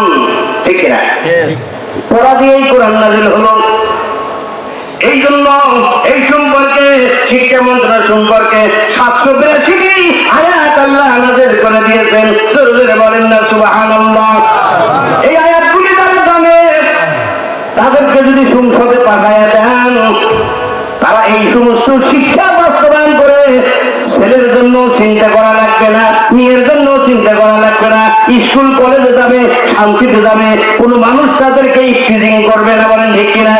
তাদের শান্তির আল্লাহ সৃষ্টি করেছে, শান্তিও দিতে পারে কে? আল্লাহ। শান্তি কে দিতে পারে? আল্লাহ। দিয়ে যেটা সৃষ্টি করে নাই সেটা শান্তি দিতে পারে না, সে বুঝবেই না। একটা মোবাইল যে সৃষ্টি করেছে, মোবাইল কিভাবে চালানো লাগে মোবাইল আলা জানে না? একটু খেয়াল করে শোনেন। এরপরে আল্লাহ রাব্বুল আলামিন প্রতিরক্ষা মন্ত্রণালয় এক দেশ আরেক দেশে যুদ্ধ করতে আসে কি আসে না? এই প্রতিরক্ষা মন্ত্রণালয় নিয়ে আল্লাহ রাব্বুল আলামিন 11টি আয়াত নাযিল করেছেন। কয়টি আয়াত? 11টি আয়াত। খাদ্য অধিদপ্তর, খাদ্য মন্ত্রণালয় নিয়ে আল্লাহ রাব্বুল আলামিন 132টি আয়াত নাযিল করেছেন, বলেন সুবহানাল্লাহ। খাদ্যের কত প্রয়োজন আছে। সংস্কৃতি বলবেন যে রাষ্ট্র চালাবে, হুজুরেরা কিভাবে কিভাবে সমাজ চলবে, গান বাজনা কি দরকার হবে না? কেমন গান, কেমন কথা, কেমন কি, এই ধরনের সংস্কৃতি আছে কি নাই? তোমার পোশাকটা কেমন হবে, তোমার সুরটা কেমন হবে, তোমার আচরণ কেমন হবে, তোমার চাল চলন কেমন হবে, এগুলিকে বলা হয় সংস্কৃতি। বলে না? অনেক গান আছে, কোন গানটা জায়েজ কোন গানটা জায়েজ না, এগুলো বিচার বিশ্লেষণ করার জন্য আল্লাহ রাব্বুল আলামিন একটা দুইটা আয়াত নাই 43টা আয়াত নাযিল করেছে, বলেন সুবহানাল্লাহ। এরপরে সড়ক এবং পরিবহন মন্ত্রণালয় আমাদের কাকা বাবু অসুস্থ আছে, ঠিক কিনা? আব্দুল কাদের অসুস্থ নাই, ফেসবুকে চলে আসে বিভিন্ন জায়গায় বিশাল অসুস্থ, কখন যেন যায় যায় ভাব। তিনি ছিল সড়ক এবং পরিবহন মন্ত্রণালয়। যাই হোক, আল্লাহ সবাইকে মাফ করেন আল্লাহ। এই সড়ক এবং পরিবহন মন্ত্রণালয় সম্পর্কে আল্লাহ রাব্বুল আলামিন একটা দুইটা নয় 13টি আয়াত নাযিল করেছে, বলেন সুবহানাল্লাহ। এই সড়কটা কেমন হবে, কিভাবে হবে, এই সড়কের টাকা পয়সা কে কে খাবে, কে কে খাইতে পারবে না, তাহলে এগুলি আছে না নাই? এগুলি যদি থাকে কোথায় যাবেন? বাণিজ্য মন্ত্রণালয় যখন রাষ্ট্র চালাইবেন ব্যবসা করার দরকার আছে না নাই? তাহলে ব্যবসা করার দরকার আছে। বাণিজ্য মন্ত্রণালয় নিয়ে মহান রব্বুল আলামিন একটা দুইটা নয় 42টি আয়াত নাযিল করেছে, বলেন সুবহানাল্লাহ। পাপাচারে কালো মেঘে ধরা হলো ঘর আদিয়ার, সময় ভীষণ কঠিন রে মুসলিম, হুঁশিয়ার হুঁশিয়ার হুঁশিয়ার। ঠিক না? মানুষ এখন মত্ত মাতাল, তারি মদ জুয়ার গান বাজনায়, কোথায় রইলা তারেক মোসা, কোথায় আলী হায়দার, পাপাচারে কালো মেঘে ধরা হলো ঘর আদিয়ার, সময় ভীষণ কঠিন রে মুসলিম, হুঁশিয়ার হুঁশিয়ার হুঁশিয়ার। আজ থেকে 1400 বছর আগে কি বিদ্যুৎ ছিল? বিদ্যুৎ সম্পর্কে আল্লাহ রাব্বুল আলামিন বিদ্যুৎ ও খনিজ মন্ত্রণালয় নিয়ে 197টি আয়াত নাযিল করেছে। আমি শেষের দিকে চলে আসবো, আমার ভাইরা কথা বলবেন না, আমি শেষের দিকে চলে আসছি। বিদ্যুৎ নিয়ে আল্লাহ রাব্বুল আলামিন 197টি আয়াত নাযিল করেছে, তাহলে বিদ্যুতের দরকার আছে না নাই? সেই বিদ্যুৎ নেন, মিটার লাগা দিয়ে দেয়, কে টাকা নাই, কে কিভাবে নেয়। আগে আমার 1100 টাকা দায়িত্ব, এখন দেয় 2627 টাকা। কে খায়, কিভাবে খায়, কিচ্ছু বলা যায় না। তাহলে এগুলির আইন কারণ আসে না? কোরআনের আইন হলে তো 2 নাম্বারিকে করতে পারবে কি? পারবে না। এরপরে পরিবেশ ও জলবায়ু। জলবায়ু আগে দেখেন না, জলবায়ু এখন আমাদের পানি নাই, যখন পানির দরকার হয় না দিয়ে শুকায় মেরা ফেলায়, আছে না? এগুলি সম্পর্কে আল্লাহ রাব্বুল আলামিন 31টি আয়াত নাযিল করেছেন। জনপ্রশাসন মন্ত্রণালয় দরকার আছে না নাই? জনপ্রশাসন মন্ত্রণালয় নিয়ে আল্লাহ রাব্বুল আলামিন 131টি আয়াত নাযিল করেছে। মৎস্য মন্ত্রণালয়, এখানে অনেক ভাই আমার মাছ মারেন না? এই মৎস্য মন্ত্রণালয় নিয়ে এবং পানি সম্পদ মন্ত্রণালয় নিয়ে রব্বুল আলামিন একটা দুইটা নয় 32টি আয়াত নাযিল করেছেন। অর্থ মন্ত্রণালয় নিয়ে রব্বুল আলামিন একটা দুইটা নয় 46টি আয়াত নাযিল করেছেন। অর্থের দরকার আছে, কিভাবে অর্থ আসবে, কিভাবে খরচ হবে, এই পঙ্খানুপুঙ্খ রূপে আমার আল্লাহ রাব্বুল আলামিন কোরআনের ভিতরে বর্ণনা করে দিয়েছেন। এরপরে স্বাস্থ্য ব্যবস্থার দরকার আছে না নাই? স্বাস্থ্য কেমন হবে, কিভাবে হবে, স্বাস্থ্য সম্পর্কে আপনি চিকিৎসার জন্য যান, গরিব মানুষ যায়, পেট কাটা লাগবে না, সিজার না খুললে বাচ্চা হবে না, মারে দেয় 10,000, মারে দেয় 50,000, মারে কি মারে না? এই স্বাস্থ্য মন্ত্রণালয় এবং স্বাস্থ্য মন্ত্রণালয় এবং কল্যাণ মন্ত্রণালয় নিয়ে আল্লাহ রাব্বুল আলামিন স্বাস্থ্য এবং কল্যাণ মন্ত্রণালয় নিয়ে কোন জায়গায় কল্যাণ আছে, কোন জায়গায় অকল্যাণ, এই সমস্ত বিষয় নিয়ে রব্বুল আলামিন 26টি আয়াত নাযিল করেছেন। জোরে জোরে বলেন না সুবহানাল্লাহ। শিল্প মন্ত্রণালয় নিয়ে, শিল্প মন্ত্রণালয় জানেন, এখানে যদি এই কোটি কোটি টাকা যদি পাচার না করতো, বেগম পাড়া তৈরি না করতো, এই টাকাগুলি যদি আমার দেশে থেকে এই বিদেশের যে এই নদীর পাড় দিয়ে শিল্প কলকারখানা তৈরি করে দিত, লক্ষ লক্ষ লোকগুলি কাজ করে খাইতো, ঠিক কিনা? মীর কাসেম আলী যাকে হত্যা করা হয়েছে, এই মীর কাসেম আলীর তার যে সমস্ত কলকারখানা বানাইছে লক্ষ লক্ষ লোক করে খাইতেছে না? ইবনে সিনায় 45% পর্যন্ত ছাড় দেয়। জানা আছে আপনাদের? জানা আছে? তাহলে এই লোকগুলিকে মেরে ফেলাইলো, এগুলি কলকারখানা গুপ্ত করে নিয়ে নিয়েছিল, ইসলামী ব্যাংকগুলি এরকম নিয়ে নিয়েছিল। আবার অনেক মানুষ আছে বর্তমানে তারাও এগুলি নেওয়ার জন্য চেষ্টা করতেছে। আপনারা সবাই ঐক্যবদ্ধ থাকবেন দ্বীনের পথে, দুনিয়া ত্যাগ করে আল্লাহ রাব্বুল আলামিনের পথে থাকতে হবে কি হবে না? কারা কারা থাকবেন হাত তুলে দিন।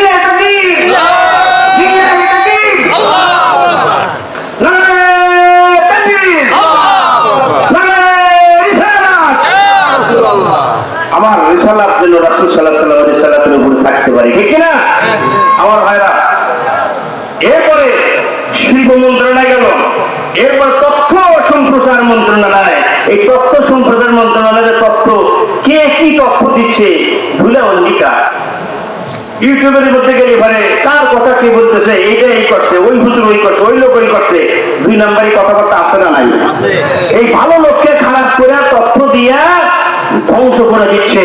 এ ব্যাপারেও আল্লাহ রাব্বুল আলামিনের বিধান আছে না নাই? আল্লাহ রাব্বুল আলামিন তথ্য এবং সম্প্রচার মন্ত্রণালয়ে একটা দুইটা নয় 68টি আয়াত নাযিল করেছে। আমার ভাইয়েরা, আমার মূল কথা হলো 2935টি আয়াত নাযিল করেছে আল্লাহ শাসন ব্যবস্থা চালানোর জন্য। আর আমি আপনি জিকির করি লা ইলাহা ইল্লাল্লাহ, লা ইলাহা ইল্লাল্লাহ। জিকির করলেন আপনি ভালো কথা, জিকির একবার বাস্তবায়ন করে দেখান, তখন আপনার সাম থাকবে না। থাকবে এতগুলি আয়াত আপনার থাকলো, এই আয়াতগুলি বললাম 2935টি আয়াত আমি আপনি মানতেছি না। আর কাদিয়া নিজের মধ্যে কাফের কাফের কাফের, আমরা তো মানি না কিন্তু আমরা অস্বীকার করি না, ঠিক না? এই জন্য আমরা কি না কাফের না, ভুল বুঝেন না যে ওই হুজুর আবার এসে আমাদের কাফের বানা দিতে পারে, ঠিক আছে না? কাফের বানাবে চাই না, কিন্তু আমরা আমাদেরকে একটা উদ্দেশ্য দিই, কাদিনীরা দুটো শব্দ অস্বীকার করে আর আমরা কতগুলি আয়াত মানি না। তাহলে আল্লাহর কাছে তো আছে বেহেশত চামু, আল্লাহ যে আল্লাহ রাসূল যে আমাদের বেহেশত দিবে, তাহলে পুরা সাই করে তারপর দিবে না? পুরো কতক্ষণ পড়তে পারবেন? কে কে পড়তে পারবেন? হাত তুলুন তো দেখি। পড়তে পারবেন? পড়তে গিয়ে পারবেন না। আল্লাহ রাব্বুল আলামিন, আমরা দেখেন একটা কথা আগেই স্বীকার করছি, দেখেন ইমানে মুজমালের ভিতরে আমরা বলছি আমানতু বিল্লাহি কামা হুয়া। পারেন না সবাই? বক্তব্য পারেন না? এই বক্তব্য ছেলেরা পড়ায় নাই? আমানতু বিল্লাহি কামা হুয়া বিআসমাইহি ওয়া সিফাতিহি ওয়া ক্বাবিলতু জামিআ আহকামিহি ওয়া আরকানিহি। আর বেশি দূর অর্থ যাবে না। এই যে অকাবিলতু, বিয়ে করছেন না সবাই? অনেকে করেননি, তাই না? বিয়ে করলে হুজুররা কি কবুল কর, কবুল কর, কাবিলতু আমি কবুল করলাম। কবুল করার পরে এখানে কি লেখা থাকে সাজিয়ে দিব, গয়না দিব, ভাত দিব, চাউল দিব, ডাউল দিব, খরচ দিব, সব লেখা থাকে না? এগুলি সব খরচ না ওই স্বামীর জন্য। তাহলে বলে যে অকাবিলতু আমি কবুল করলাম। আমরাও ইমানে মুজমালের ভিতরে আমরাও এরকম কবুল করেছি। অকাবিলতু জামিআ, যা আল্লাহর পক্ষ থেকে নাযিল হয়েছে হুকুম আহকাম এবং আহকাম যত রকম আছে এই সব কিছু নির্দ্বিধায় মেনে নিলাম। বলেননি? বলছেন কি বলেননি? আচ্ছা এখন যদি না মেনে নেন তাহলে কি হবে? অস্বীকার করা হচ্ছে না? ও আল্লাহ, তোমার হুকুম আহকাম যা কিছু আছে সব নির্দেশে আমরা মেনে নিলাম। অর্থও জানি না, পড়াও জানি না, বুঝিও না, বাস্তবায়ন করার জন্য চেষ্টাও করি না। আসেন চেষ্টা করতে হবে। 12টা বার হয়ে যাবে, আমি আর বেশি কথা বলবো না। এখন আপনাদের সাথে আমার কিছু কথা আছে। এই কাজ যারা করতেছে, আমি যে কথা বলে বললাম, এখান থেকে এরকম আমার চাইতে লক্ষ কোটি কোটি গুণ বড় আলেম হতে পারে কি পারে না? তারা হক কথা বলবে। ওই দিন আপনার এই 1000 টাকা, 10,000 টাকা, 20,000 টাকা, 100 টাকা, 500 টাকা, অনেক কথা ছিল। আমি আর সেদিকে যাবো না। যে উদ্দেশ্য, সেই উদ্দেশ্য জানাচ্ছি। আমি আপনাদের কাছে নিজেদের ছেলে হিসেবে, নিজেদের সন্তান হিসেবে দয়া করে অনুরোধ করতেছি, এই মাদ্রাসার জন্য, ছেড়ে ফেলাদের জন্য। হয়তো কাল কিয়ামতের ময়দানে আমিও হয়তো বলতে পারবো, আবার উস্তাদকে সামনে নিয়ে আসি, আবার উস্তাদও বলতে পারবে সেদিনকে কথাগুলো হয়েছে অমুক মাদ্রাসায় 100, 500, 1000, 10,000, 20,000 এরকম অনেকেই দান করেছে। এই দানের কারণে আল্লাহ যেন মাফ করে দেয়। আমি সাক্ষী থাকবো, আল্লাহ রাব্বুল আলামিন যেন মাফ করে দেয়। সবাই বলেন আমিন। আমি 20,000 টাকা, 15,000 টাকা, 5,000 টাকা, আমি 3 জন করে লোক চাই। 3 জন করে লোক, একটা লোক আমাকে 20,000 টাকা দিতে হবে আমাকে, আর বাকি একটা লোক 15,000 টাকা, আর 3টা লোক 10,000 টাকা। আমি আপনাদের কাছে বেশি কথা বলবো না, দোয়া করে দিব আল্লাহ যেন আমাদের এই এতদিন বললাম, এতক্ষণ বললাম তার জন্য। আমার বাবা চলে গেছে, আপনার বাবা চলে গেছে, আমার দাদা, আপনার দাদা চলে গেছে, মা, বোন অনেকে চলে গেছে, তারা জাহান্নামে চলতেছে কি না চলতেছে আমরা জানি না। তাতে আমার আসেন আমার কাছে এই সামান্য কিছু চেয়েছি, বেশি কিছু চাই নাই। লিল্লাহি তাকবীর, লিল্লাহি তাকবীর। আমার বড় কাকা যান অন্ধকার কবরে শুয়ে আছে, তার জন্য 500 টাকা পাঠিয়ে দিয়েছে। আল্লাহ রাব্বুল আলামিন এই দানকে কবুল করে নেন। সবাই বলেন আমিন। আসেন আমার ভাইরা, লিল্লাহি তাকবীর, লিল্লাহি তাকবীর। আলহাজ আবুল কাসেম, আবুল কাসেম 20,000 টাকা বলেন মারহাবা। আল্লাহ তার দানকে কবুল করেন। সবাই বলেন আমিন। আল্লাহুম্মা আমিন, আমিন ইয়া আমিন ইয়া আল্লাহ, আমিন। গুনাহগারদের জন্য তুমি জামিন। আল্লাহ আজকে আমার চাচা যান 20,000 টাকা দান করলো। আমার টাকা বেঁচে থাকলে বড় খুশি হয়ে যেত। আমার আবুল কাসেম পাগলা, কত পাগলা বলে দাম দিত, আদর করতো, ভালোবাসতো। আজকে আমার সন্তান 20,000 টাকা দান করেছে। ও আল্লাহ, আমার দাদা দাদি আত্মীয় স্বজন বুঝতেন যারা কবরে গেছে, মাফ করে দাও। তার সাথে যারা আরো দান করেছে, কারো দানকে ফেরত দিও না। আরো যারা দান করবে সবার আত্মীয় স্বজন, পিতা মাতা সহ সবাই তুমি মাফ করে দাও। সবাই বলে আমিন। এই দুনিয়া রবিনারে ছিল কায়াল, একদিন ভাঙবে রে বাজার। আসেন আমার ভাইরা, 15,000 টাকা আমি চাইছি আর একজন।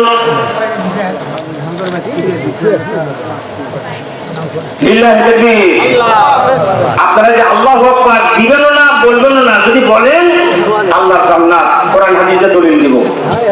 লিল্লাহি তাকবীর। একটি সোনার নাক ফুল দিয়েছে 2 লক্ষ টাকা, কিন্তু